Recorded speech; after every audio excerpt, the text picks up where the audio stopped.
Good morning. Welcome to this Friday edition of Shields and Arrows. I am your host, Pastor Mark Baze, and it's going to be a variety show. We've got a few different things that we're going to be talking about. We're going to spend a little bit of time talking about the state of the election because things are actually looking kind of interesting. And then we are going to spend a little bit of time thinking about a hypothetical scenario in which there's a 269 tie in the Electoral College. And what does that possibly mean? I had a viewer, a good friend, send a video on it. We'll talk about all that. And then also we're going to be discussing a topic that we've addressed before, but I really think it's important. We are being told that society is trending towards progress. I really want to question that assumption. Is that really the case? Okay?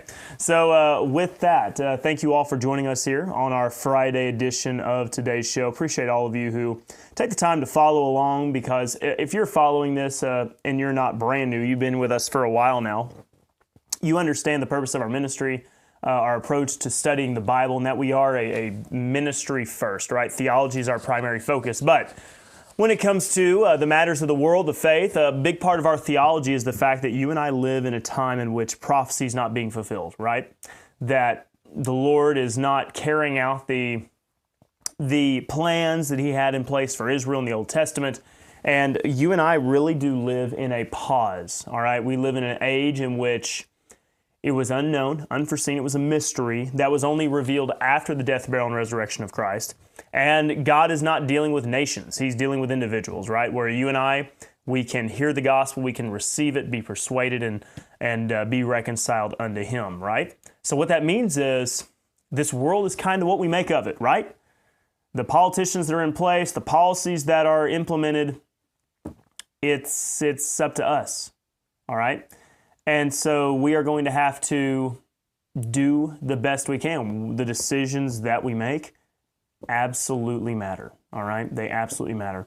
So with that, I want to be discussing this matter of the presidential race. Let's just, for a moment, take a look at the presidential polls, because we are seeing some interesting things as of late. First of all, notice, okay? As of just, and once again, I know the polls don't really mean a whole lot, but I think there is something interesting here. If we go back to October 7th, which was the beginning of this week, right? Take a look here. October 7th, Harris kind of gave away the game there because I zoomed in, it messed me up. All right, so October 7th, Harris, 48.5%, Trump, 45.9%. Compare that to today in the national polls. Harris, 48.4%, Trump, 46%. That is narrowing. And that is nationally, okay? This is nationally, in each home. In a race in which the Democrat is absolutely expected to win the national popular vote, this is quite significant. Now, we know that the polls are not always the most reliable, but Trump normally underperforms in those polls. Let's just look here. So nationally, this is the presidential general election. All right. The RMG research. Harris +3. Some coefficient Americans for IVF. All right. Harris +2. And then October 3rd through 8th, the active vote. Look at this. Trump +1. And then, if you go back to like over the weekend, it had, Harris +4, Harris +3. The fact that Harris cannot break +5 nationally, right? She hasn't been +5 nationally. Here's the morning consult for October 4th. Like, there's her +5. That's her 1 +5. And the fact that she cannot break it, I mean, goodness, even Yahoo News, all right, YouGov, you have them tied. And then look, over here, you have an outlier. I believe if we find the, goodness, yeah. The morning consult's the only one you see here that has Harris riding +5. So this is quite significant. There's really a lot of reasons why, if we want Trump to win, and I do, I'm not hiding the ball here, these polls are actually looking kind of interesting. So let's look at the states now, all right? And this could even have some massive impact as far as the Senate as well, because the Senate looks like it very much could swing Republican. So let's take a look at the general election for Wisconsin. Okay, look. Here's Wisconsin. Insider advantage, even, 48-48. Here's one from Fabrizio. Right. So Trump +1.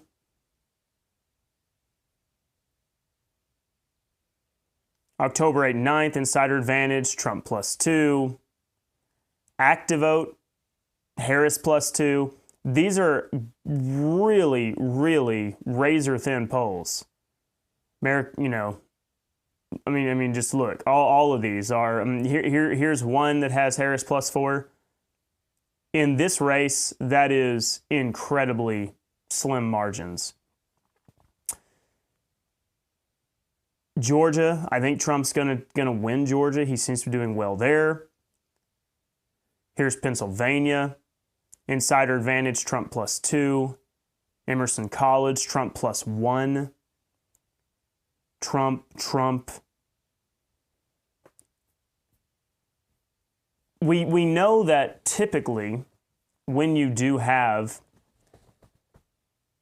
a presidential race, things are going to tighten up quite significantly. That's not any kind of massive surprise, but for Trump to be pulling this close, these are the closest margins that we've seen out of any presidential race for Trump. Ever, right? 2016, he wasn't even close to this. 2020, he wasn't really even close to this. Here we go. Let's look at just some state polling averages, okay?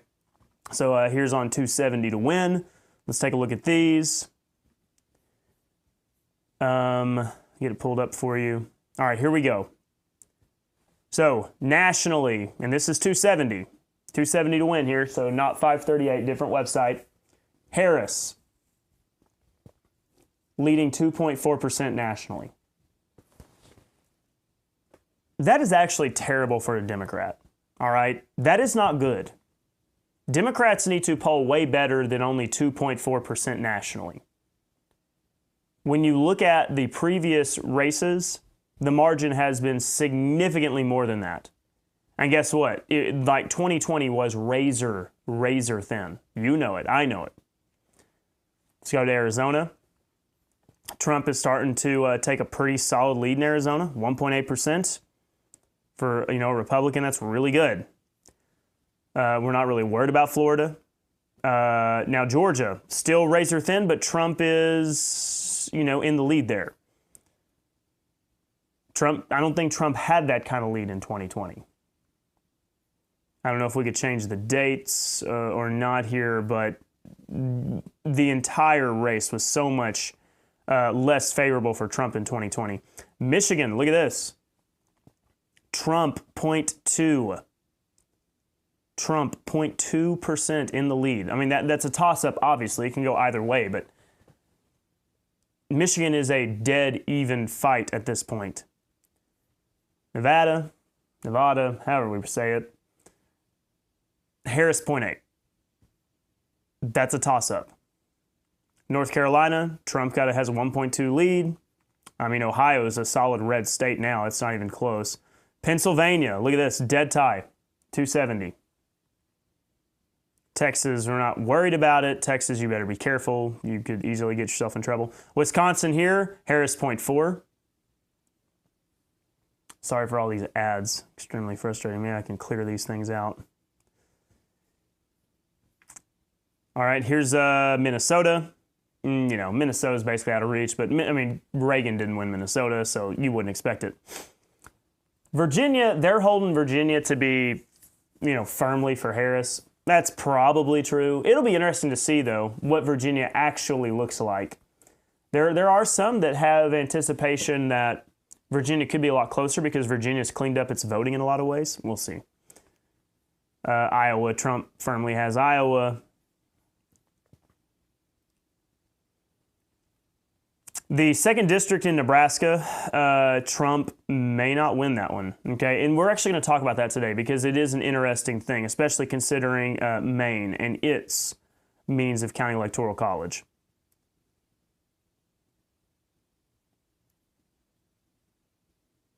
So the 2nd district of Maine, very, very close. Very close, right? Trump actually is holding a lead there, so these two may cancel each other out if things stay as they currently are. And then basically everything else is going to be exactly like you would think. So with that being said, this is a very tight race. And you can tell it's a tight race by how the Democrats and the media are responding. Like Barack Obama, they got him out. He was doing rallies in Pennsylvania. Last time I saw, I'm pretty sure that Kamala Harris was running, not Barack Obama.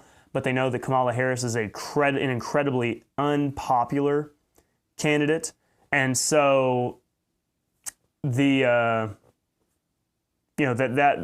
showing you how desperate they are. They are very concerned about this race.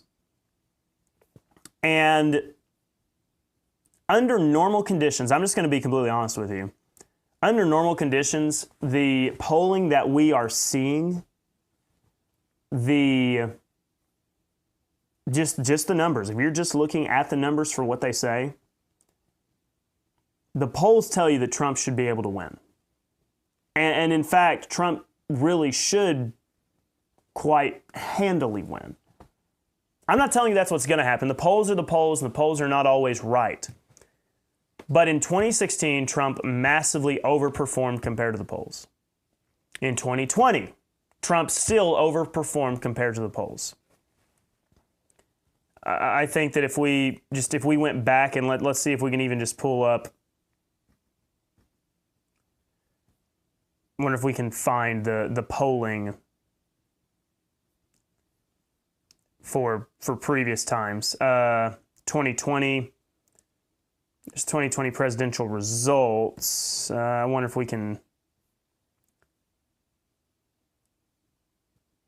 Let's see. I wonder if we can find what those pollings look like during that time. I know that if we went back to 538, we could do that. So let's see. Can we? I would really like to be able to see it on 270 to win, but I don't know if they really let you go back that far. Legacy polling. Here we go. Here's the legacy polling. Okay, keep all that in mind. So, but that's Trump versus Biden for 2024. So that may not be able to give us what we want for 2020. Let's go back to 538 because 538 will give us that comparison because we've been tracking that. I've been trying to point out that while the media is trying to claim that Kamala Harris has this in the bag, when you look at how things were sitting, just look at these numbers, okay, nationally, all right, leading right up to the election. You know what? Let's go back to the same time frame, October. If I can go further back to October, early in the month. We're almost there. Okay, this is shaping up to be eyebrow raising for you. So here we are, October 9th. All right, just look at these numbers. Look at these numbers. Going back to October 6th through 8, Reuters, Biden, Biden plus 7. You have that one from Public Opinion Strategies. Biden plus 14, Biden plus 7, Biden plus 12, Biden plus 12, Biden plus 12, Biden plus 12, Biden plus 11, plus 9, plus 7, plus 8, plus 7, plus 8, plus 11, plus 8. Nothing below 7, like at all. As we keep tracking up, getting into more October, plus 15. All right. Plus 17, plus 11, plus 14, plus 18, plus 6. Okay, there we go. Now we get some plus 6, plus 5s. But plus 5 is like the best that Harris has done. Plus 5 is the worst that Biden has done. We continue to look. Marist College, plus 11 for Biden, plus 12, plus 12, plus 10, plus 9, plus 7, plus 10. Here's one plus 4 from the Hill. Kind of an outlier, plus 4. Then if we go up, getting closer to the election, it's still plus 13, plus 10, plus 10. Rasmussen, okay, Rasmussen did one, a Biden plus 3. All right, Rasmussen did a Biden plus 3. Much more accurate, closer to what the real outcome was. The rest plus 7, plus 6, plus 9, plus 12. Let's see here. YouGov plus 12, plus 12. Of course, that's Yahoo News. Remember, Yahoo News just a few days ago had it dead even or Trump like plus 1? And if you just keep tracking closer and closer to the end of October, you had one Rasmussen report on October 25th, Trump plus 1. This one random outlier. Everything else is Biden massively in the lead. Survey, Monkey, Biden plus 4, YouGov, Biden plus 11, plus 11. And then as you get right up to November, Rasmussen, still very conservative as far as the polling, keeping Biden at plus 1. But all the others, YouGov, Biden plus 8. Getting closer now. Finally, the final polling. Economist, Biden plus 9, Biden plus 10, Axios, Biden plus 7. If you look at the trends, this is the best polling that Trump has ever done, okay? Ever. Better than 2016, better than 2020. Trump is running his strongest race yet, okay? He's running his strongest race yet. Now, there could be two different things that are going on right now. Okay, either Trump is finally starting to be reflected accurately in the polls. Maybe now they finally calibrated the polls to be accurate and reflective, because Rasmussen, we can agree, was probably much more accurate. Because if we looked at the 2020 presidential results, what was the national results? What percentage did Biden win? Obviously, we know how much he won in the Electoral College. Okay, so let's see. Let's see what the actual percentage was.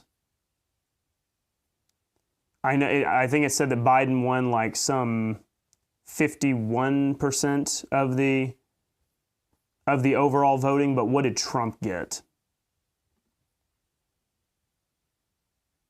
Because that's 270 to win.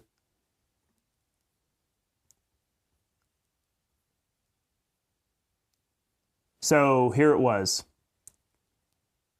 In 2020, Biden won 51%, Trump 47%. Now, once again, I know a lot of you in this show have a lot of questions about the integrity of our elections, the security of our elections. I agree. We're not even discussing that part right now. I'm just talking about what the numbers say, polling versus the results, okay? That's all we're looking at.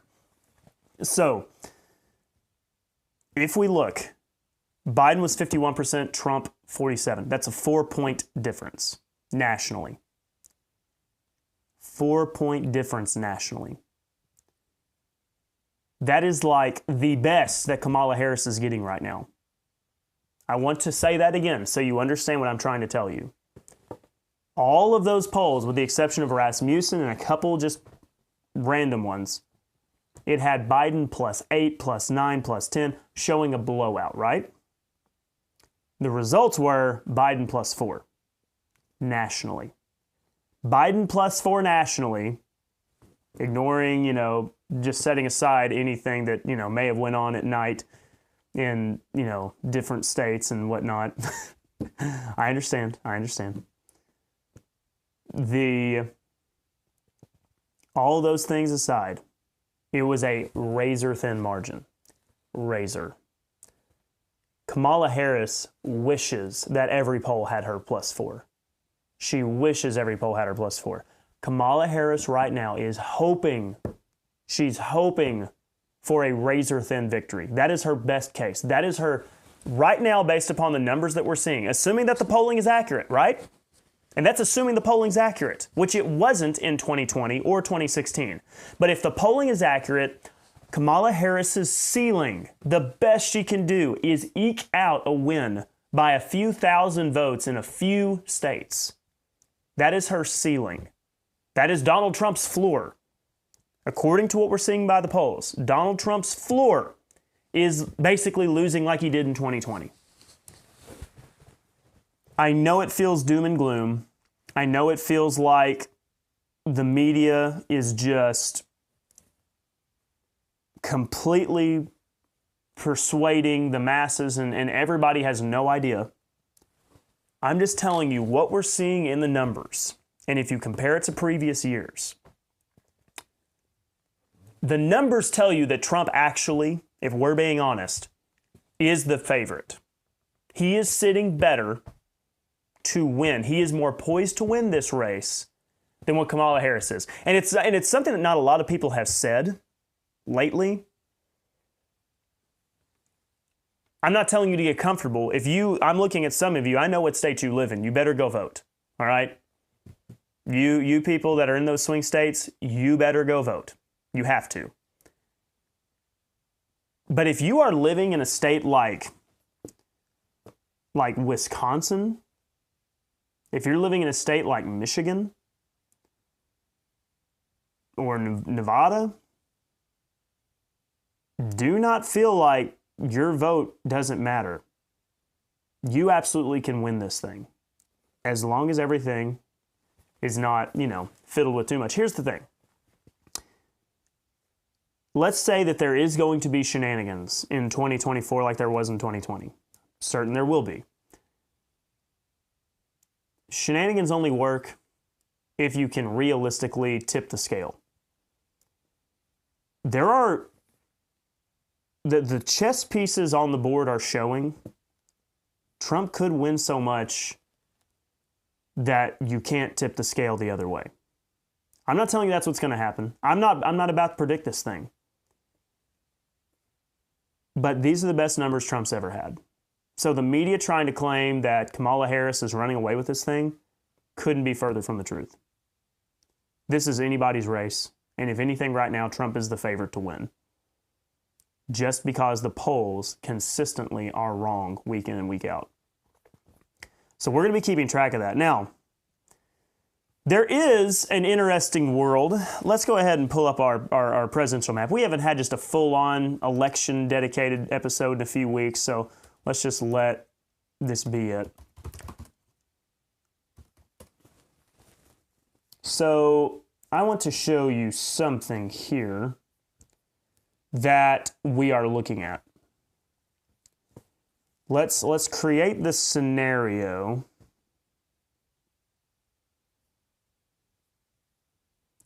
in which we can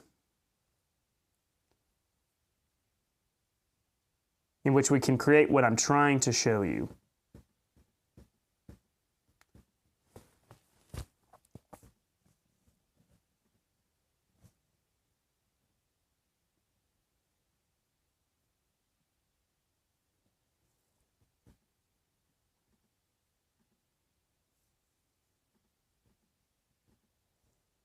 All right, so I'm working on it.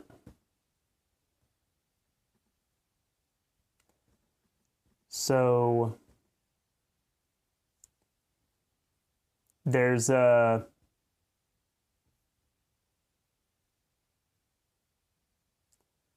there is a combination here of how states can win. And I may need to watch the video in order to see it. But a friend of mine sent me a video saying there is this very strange world that could occur in which we actually have a tie in this presidential race.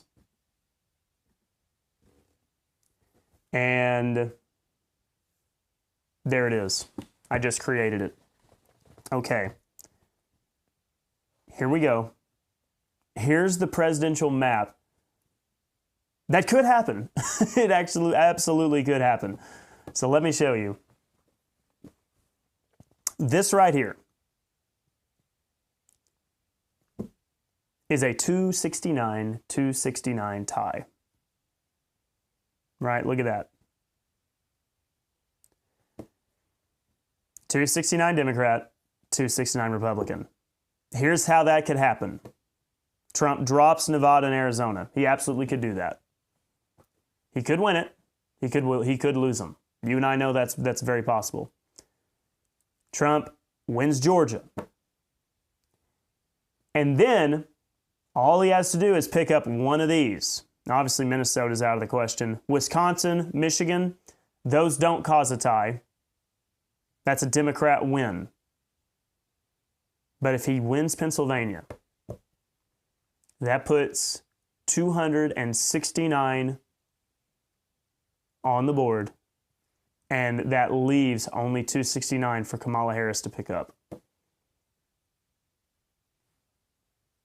Now, Nebraska is the cause of it. To a degree, Maine, but it's mostly Nebraska. You know that Nebraska and Maine do not follow the standard approach of the Electoral College. The other states, 48 states, have a winner-take-all system. If you win the popular vote in the state, you get all the electoral votes. However, Nebraska and Maine divide theirs up in the congressional districts. Nebraska, Omaha, has a more Democratic district. It is trending blue.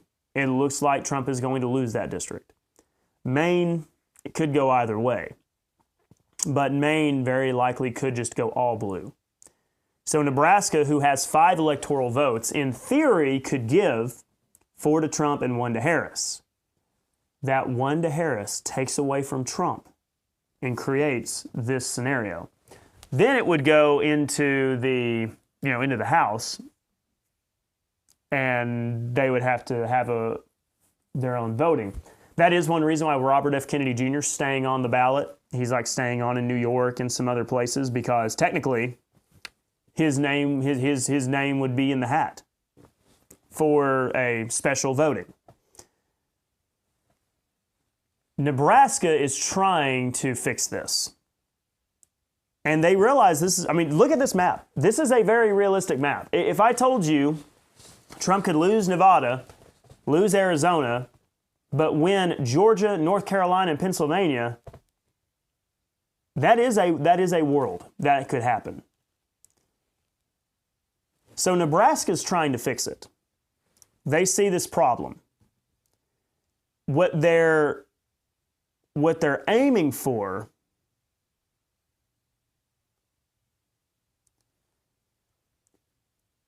what they are aiming for is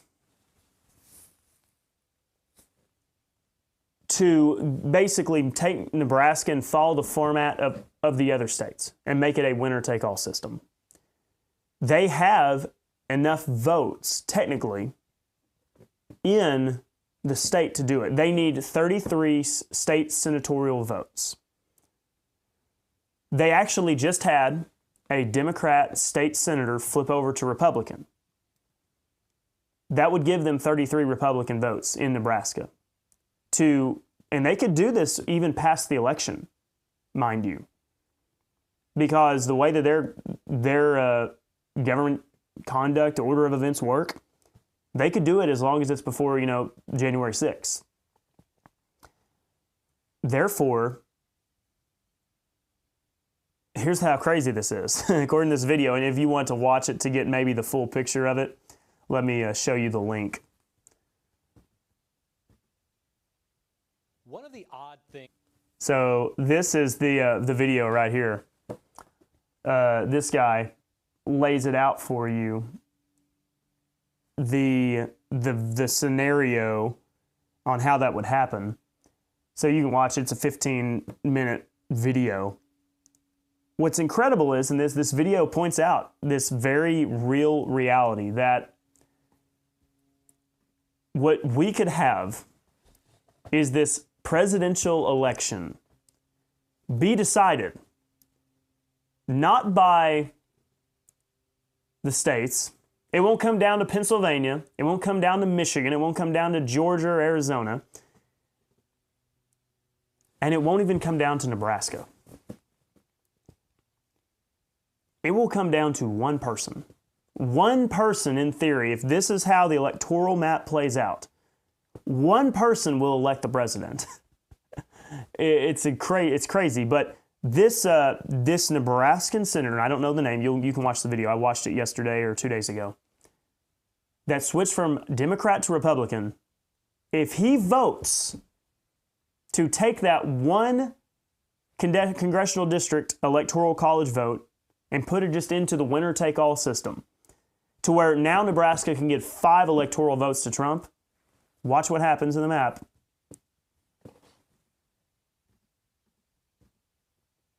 So here we go. If that happens, let me just go back to red there. Republicans 270, Democrats 268. If there is not a split vote. Now, there goes back to our 269. Take it away. There's the 270, 268. So, in theory, a single man could take 269 and make it 270 for Trump. Now, the question is, would he do it? Truthfully, he very well may not, because he has shown interest in possibly running for mayor in Omaha, and Omaha is that Democrat district. So, probably not a popular move. So, therefore, may not happen, but it's a very interesting scenario that this presidential election could be decided by the vote of one man. And that's what's on the table. It's an interesting thing. This race is shaping up to be quite interesting. So we'll keep an eye on how the presidential race looks over the next several weeks. Things could change quickly. Kamala Harris, it's amazing. You know, we kind of all, when they had the debate, we did sort of all think, well, Trump blew it because he didn't handle the pushback from the moderators. Kamala Harris finally got to get some zingers in. Not really, but Trump just looked kind of uncomfortable and trying to defend himself, and Kamala Harris was eventually able to make some comments about democracy and everything. Trump comes out of the debate, and what does he say? I won the debate. A prize fighter, when they lose the fight, wants a rematch. We're not going to give them a rematch. And we just thought, well, Trump's trying to spin it and make it sound like he won, just like a good politician would. But then what happened? The polls didn't change much initially. Maybe just a slight bump, like the first 2 days after the debate. Maybe Harris got 0.4 bump, maybe. And then what happened? The gap started narrowing. And now it's basically dead even. If not, every now and then Trump's getting a little bit of the benefit of the doubt in some of these polls. I've told you before, I don't think Trump is God's gift to man. I don't think that Trump is the savior of America. As a matter of fact, I'm going to be speaking here in just a moment about some things that he needs to do if he does win. But my goodness. It's hard to think of many American stories that are as wild as Trump's. It's really interesting. He's a very colored individual, but a lot of people are. A lot of people are. So with that being said, what does the Trump presidency need to look like? Let's say he wins. Right now, it looks like if you were just to look at the odds and looking at the numbers, Trump has an excellent shot of winning. Now, that's assuming that the race is fair. But what does a Trump presidency need to look like? Yes, we need to secure the border. That's obviously a given. He needs to overhaul the bureaucratic establishment. All right? I think that we need to be a broken record on some things. See, we want it all. When Trump first got into office in 2016, there was a lot of infighting between the Republicans, but at the same time, even the base, we've been under Obama for all that time, and finally, we have power. We're like, oh my goodness, we got to get rid of Obamacare. We've got to build the wall. We got to, drill, baby, drill. There was all these things. We need to be a broken record and scream from the top of our lungs if Trump gets elected, drain the swamp. Drain the swamp. And that's something that Trump ran on in 2016. And I know a lot of us are critical of him because we say, well, he said that was what he was going to do and he didn't do it. I get that, but I'm also going to say, have you ever taken on a project and didn't realize how intense it was going to be? I think that the rot goes so much deeper in Washington, D.C. than what anybody realizes. And so Trump, in those 4 years, there was no way that in 4 years you could do it. At least because he didn't know how much it was going to take. I say give the man another shot, but drain it. Gut these bureaucrats, all right? And they're going to edit that out and say, oh my goodness, he said, kill him. No, I didn't say that, all right? And I'm not saying what the university professor said when he said that men who won't vote for a woman president should be lined up and shot. What I'm saying is gut the bureaucracy, okay? We need to get rid of them. A lot of agencies need to be shut down first and foremost. There's no purpose. But we've got to completely overhaul and greatly reduce the amount of people that are in these bureaucratic agencies. Get it done, Trump. You have to do that. Now, another thing that he needs to do is he has to start putting in place policies that are going to be anti-globalist. Now, I think Trump is nationalist in many of his ways. He's not a globalist. But we have to be on guard. The NATO alliance is globalist in its very nature. I have vocalized before that I think NATO's a problem. I don't see a need for it. NATO is just to get all these smaller European countries to have the United States protection. That's all it is. That is all it is. And we're the strongest nation because we have the mindset of being the strongest nation. You can't tell us what to do. That's why we still have the right to own firearms. Now, our rights have been reduced a little bit by some weak-spined politicians. But, the people in, Germany or France can walk around and act like they're these great national powers. And they can look down on America and say, oh, you have your school shootings and this and that, and you have all your problems. Yeah, well, with freedom becomes those risks. And we have said that we are willing to stand for liberty as opposed to having all of our freedoms stripped away for the name of safety, unlike you. And so you should be thankful that we have the right to own guns because the Second Amendment is the reason why we're as powerful as what we are. The First Amendment, freedom of speech, religion, that is where we draw our strength from. But the reason why we retain it is because of the Second Amendment. So you're welcome. You're welcome. The people that you despise and make fun of, the rednecks that go out and shoot their guns on the weekend, whatever, you're welcome, because they're the reason why you are not speaking some other language other than your national one. And with that, he needs to start working against the globalist agenda. We have to get back to a more isolationist view. Now, I'm not saying that you just completely remove yourself from the world stage. I think it's good to have an ally in the Middle East.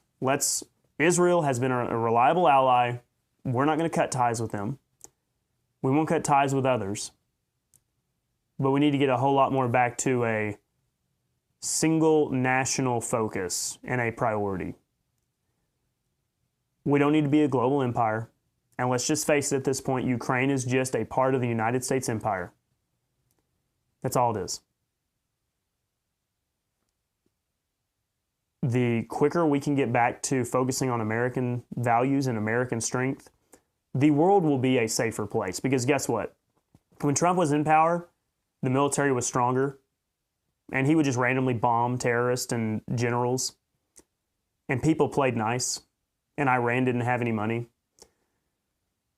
So I think we've got to focus on overhauling the bureaucrats and getting rid of the globalist ideologies. We got to remind him of that if he wins, if we're lucky, because the truth is you can fix some of the other problems much easier if you avoid a massive bureaucratic state, which we really already have. And we don't have to deal with this massive, overreaching globalist agenda, all right? Klein Schwab, or whatever his name is, right? The World Economic Forum. We don't need it. We don't need it. Okay, now let's talk a little bit about theology. The different eschatology doctrines, postmillennialism, amillennialism, premillennialism, there is this very different idea and opinion between these. Now, probably the opposite ends of the spectrum is postmillennialism and premillennialism. Postmillennialism is the idea that essentially we are going to build and establish the kingdom, and Christ is going to come at the end of that kingdom reign. Some postmillennials will say that there will be literally 1,000 years of prosperity. Some will say it'll just last a long time. And really, the millennium kind of started when Christ ascended, and so we've been living in it all this time. And the postmillennialist view is very optimistic. Things are going to continue to get better. Eventually, the majority of the world is going to be saved, and peace and prosperity is going to be dominant in the world. The premillennial view is, no, the Bible's very clear. The tribulation, persecution, all that's going to come, and then the end will take place. So they hold that before the kingdom comes, there has to be great suffering on the earth, and Christ is going to return himself to establish the kingdom and reign physically on earth. The amillennialist, they're a little bit back and forth on the matter. Some amillennialists will say, well, the kingdom's spiritual and we're here now, and there's going to be struggles and triumphs all throughout, all the way up until, the very end of time. Some will also argue a little bit that, no, amillennialism, we'll see an increase in success and prosperity. So the amillennialists are kind of all over the board. They'll go either way sometimes. But the postmillennialist is very optimistic. And they will point out things like, isn't the world a whole lot better than what it used to be? They will point out that advances in technology, medicine, women's rights, the lack of slavery, which slavery still exists in the world today. It's just in other places, but also in other forms. But they will argue that the world is making progress. The premillennialist will say, no, we may be in decent times now, but it'll get bad again. There'll be tribulation. There'll be trials and persecutions. All that's going to occur. I'm going to propose something to you. I think that there's a different way that we need to see this. The post-millennialists, I think, are wrong because they believe the world is getting better.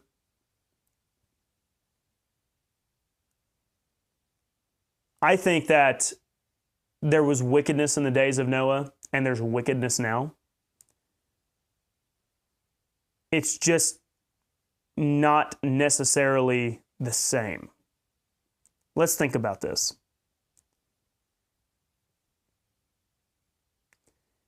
In the 1840s, you could buy and sell people, right? You could buy and sell people. And you could use them for their labor. They did not own their own labor, right? Now, today's time. We buy and sell people as well. Because there are people that are being murdered on a regular basis because they're just seen as merchandise. The IVF industry, for example, it has been used for some good things, okay? And I know that's controversial as well, right? There have been families that have been able to have a baby, right? A baby's good, okay? But the means by which many of it is done, I'm not saying every IVF clinic and doctor has done it immorally, but I'm saying a lot have. They will create a whole bunch of human beings, charge a bunch of money for it, and then only some of those human beings are going to be allowed to live. Now, some will argue that the moral comparison's not there because those are just, embryos. Those are not actually fully formed human beings. So explain to me how they're any less human. They're not less human genetically. Are they less human because they haven't developed arms and legs? There's a lot of people that don't develop arms and legs. People born without legs all the time. Born without hands. Okay? So they don't have a functioning heart or brain. There's people walking around today who don't have functioning hearts. They have to have pacemakers and they have to have heart transplants and new valves. Without technology, their hearts wouldn't be functioning. Well, they don't have a brain. Okay? They're saying they don't have a brain developed. Yet, what about people that are in a coma and don't have a functioning brain? Well, the potential's there. Yeah, the potential's there for them to have a brain if you'd let them grow and develop inside their mother's womb. Your moral argument doesn't work. So, we look at slavery as the greatest evil of all, yet the act of slavery wasn't engaged in just killing them when they weren't convenient, right? Now, I'm not saying there wasn't murders and horrendous things done, but the idea of slavery was you use them for their labor. But with babies, you can just dispose of them at will. The purpose of it is not keeping them alive for labor. The purpose of it is we use them for what we want. And as a matter of fact, we'll use them for body parts. We kill them and then guess what? We salvage what tissue we want from them to do other things. That is absolutely going on. Which sounds more barbaric? We can get into the world of, this is a very complicated discussion. You can complicate it if you want, but when you look at the facts on the ground, it's quite straightforward and simple. And I have taken a more moderate approach to IVF. I've said that I think that there is a way you could try to do it morally. But that's not the way that most people do it at all.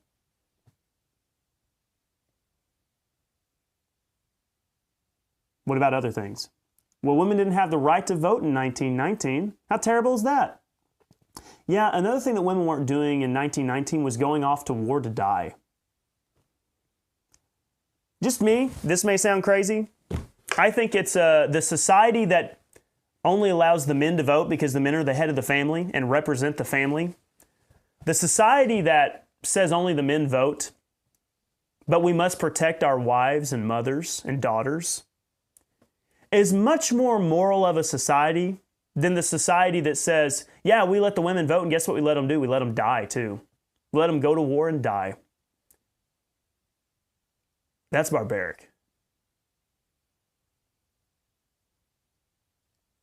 We, in the 21st century, get on our moral high horse and believe that we are the wisest, most moral, goodly people that have ever lived. I question that. Now, I'm not saying that we are incredibly more immoral, because there are a lot of things that took place in the past. Read about the Spanish Inquisition. Really bad stuff. Look at how and I know this isn't popular, right? But how the Indian tribes treated themselves, each other, other people. The way they would torture people, terrible, right? Horrific. The torturing that went on them in the Dark Ages, right? Medieval times. Horrible, terrible. But we rip babies out of the womb. We do.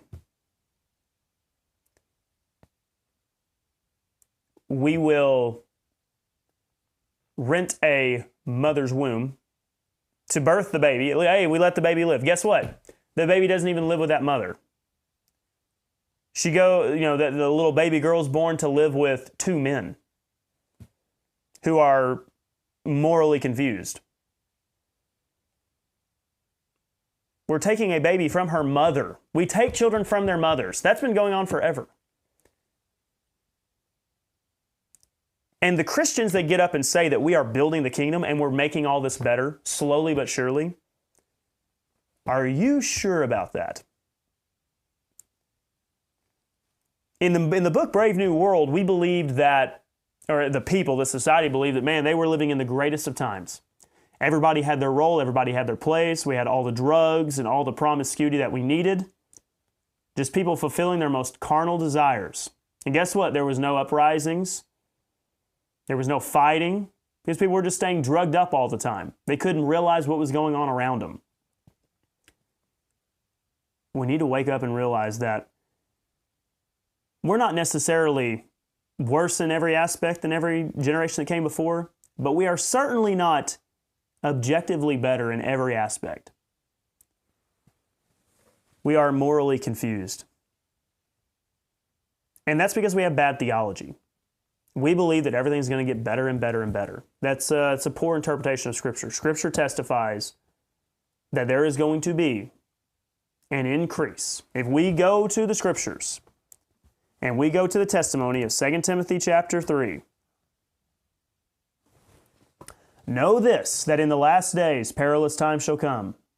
For men shall be lovers of their own selves, covetous, boasters, proud, blasphemers, disobedient to parents, unthankful, unholy, without natural affection, truce breakers, false accusers, incontinent, fierce, despisers of those that are good, traitors, heady, high-minded, lovers of pleasure more than lovers of God, having a form of godliness but denying the power thereof, from such turn away.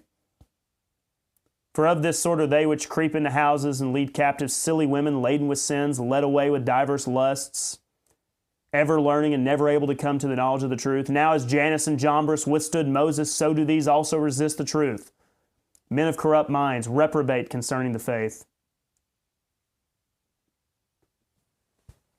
You can read passage after passage after passage that in the last days, perilous times will come. Wickedness will increase. It will be prevalent. We have misunderstood the teachings of Jesus.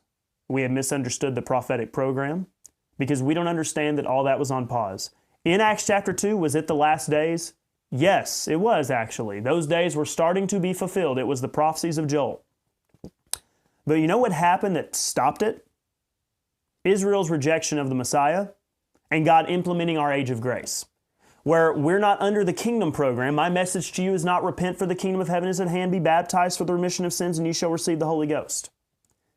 Our message is God has implemented a mystery age revealed to the Apostle Paul where you and I are saved by grace through faith, not of works. We're not in the last days. Those things are not occurring right now. They will occur in the future, but not right now. If preachers could start getting doctrine right, they would not be leading people astray, and they wouldn't be taking silly views on politics as well. All right. We have 4 minutes. It's Fellowship Friday. I want to read your comments and see what you have to say, what you think on all these matters. So let's go ahead and jump right into it. Ken's on with us today. Terrific Friday morning to all. Going over the Great Red River into Texas. I bet Oklahoma is getting close to crossing that Red River pretty soon. There's going to be a big game tomorrow, and Oklahoma may not be able to win. I hope they can, but they're pretty beat up right now.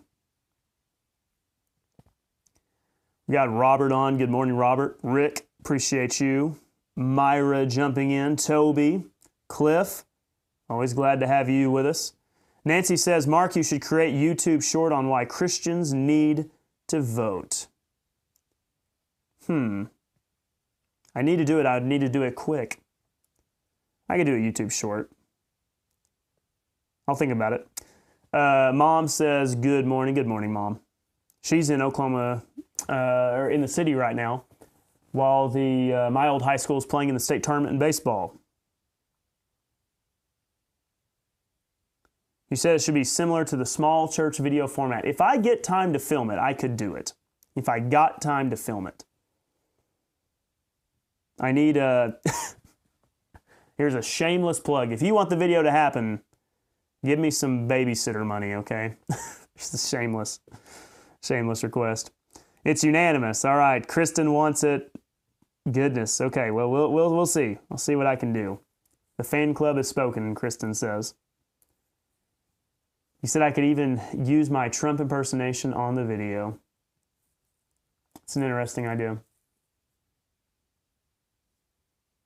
Ken, going back to Trump draining the swamp, he didn't know how deep the swamp was. I think that's right. I'm not saying he could have done it. He couldn't have done it any better. I'm sure he could have. But if you've ever taken on a job and you didn't realize how much work it was going to be, it's probably you need to just understand that this is a big task because they are deeply dug in. Nancy says the video could go viral and I would meet Trump. I'll become famous. Yeah. Maybe one of these days. I would love, so if I did get famous, here's a funny hypothetical. If I got famous, the first thing I would do is buy a new pickup truck. No, I need to get a few more miles out of mine. Can't afford to get a new one. What I would do is I would want to go on some of the major networks and podcasts. Actually, no. I wouldn't do it. I would use my fame to convince Fox News, Tucker Carlson, Joe Rogan, and Ben Shapiro, probably those big four, maybe Jordan Peterson, to have Dr. Randy White go on those shows. If I became famous, I would use my influence to convince those five to have Randy White come on and lay out rightly dividing the word of truth. That's what I would do if I became famous. And then I would be friends with, Eric and Don Trump Jr. and we go hunting, critters in Africa and stuff like that.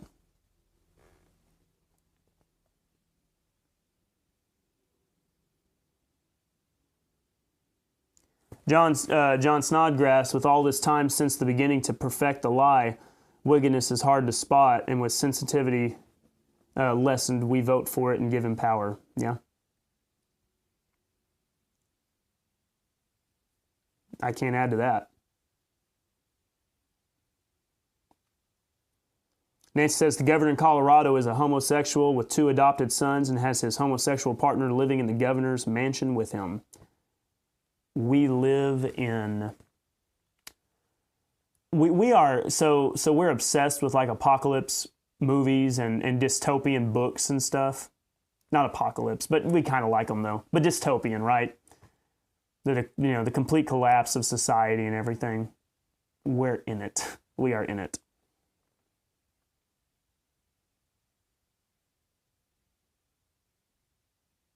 Kristen, I just saw your comment that you are off on the weekends. You could babysit. I'm about to call you. Just get ready. I'm about to give you a call because I need backup. I'm really going to give you a call. All right. Let's see here. Cliff says, you think Trudeau is one of them too. Hey, Fidel Castro's son takes offense to that. Nancy says, how much babysitter money do you need? Give to what you have purpose in your heart, Nancy. That's all. And you've been really great to me already, so nobody needs to feel guilty about this.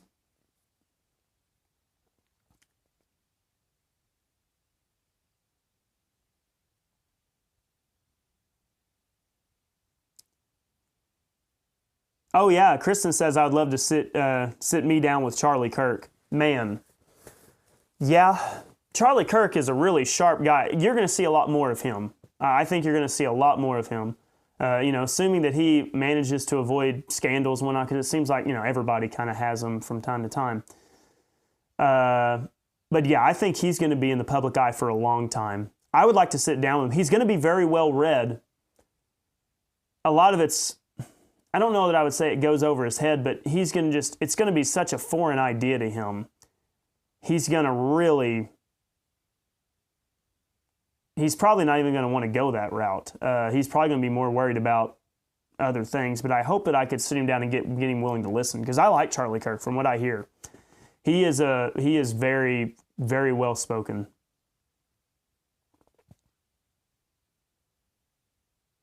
Yeah, they all like the plan of if I get famous, I'm just going to use it to promote, Dr. White.